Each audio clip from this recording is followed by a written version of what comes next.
If you live with others, a blaring morning alarm is a necessary evil. But when you are living entirely alone, a sudden, loud noise at 6 a.m. feels like a home invasion. A soft vibration on the nightstand is all it takes to wake up. Take a look around Maya's third-floor apartment. The entire living space operates as a physical map of one person's uncompromised decisions. Every detail exists exactly as she dictates. The walls are painted a specific shade of sage green, and the floor is covered in a pristine cream-colored carpet. This visualization shows the lifespan of a light-colored carpet in two different environments. On the left, foot traffic and spills in a multi-person household ruin the material within months. On the right, the single-person dwelling preserves the carpet indefinitely. Her morning routine caters entirely to her own senses. She steps barefoot onto a cool wooden floor and listens to the slow, familiar boil of water in the kettle to make tea. As she waters her monstera plant, she greets it out loud. She does not do this out of loneliness. It is a calculated method to fill the ambient silence with a familiar, comforting sound. An ecosystem built on total environmental control has a strict entry fee. Every single task required to keep this space running falls on exactly one person. Her whiteboard lists the immediate logistical reality: a leaking bathroom plumbing fixture that needs attention, a heavy bag of laundry that must be carried down to the basement, and a massive watermelon she bought without considering who would help eat it.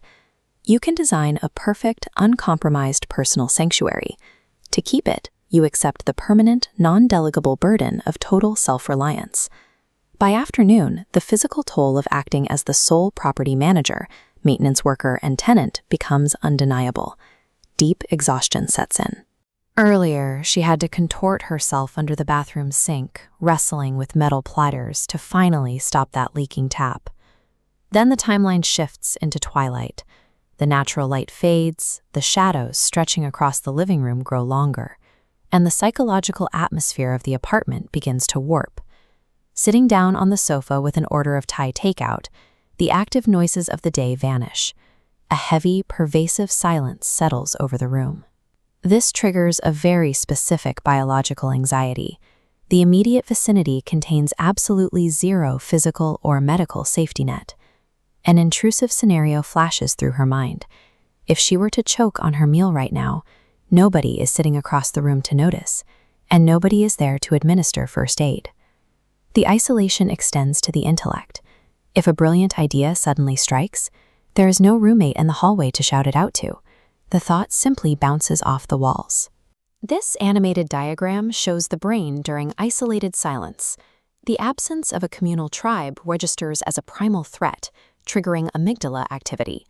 Living alone requires suppressing that alarm, sending signals from the prefrontal cortex to stabilize the threat response.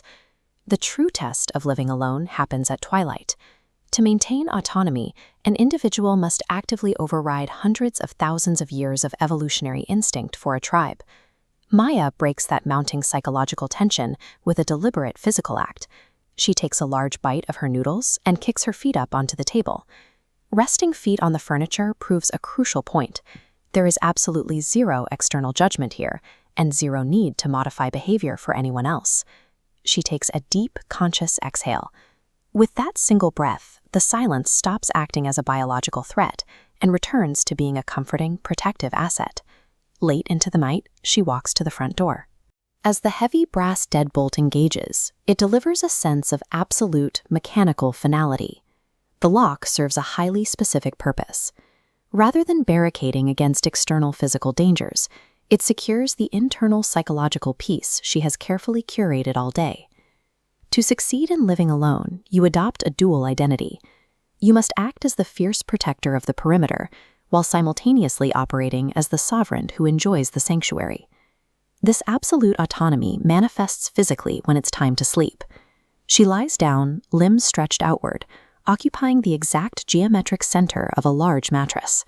The ultimate reward of solitary living is the completely unrestricted, sprawling expansion of your own presence.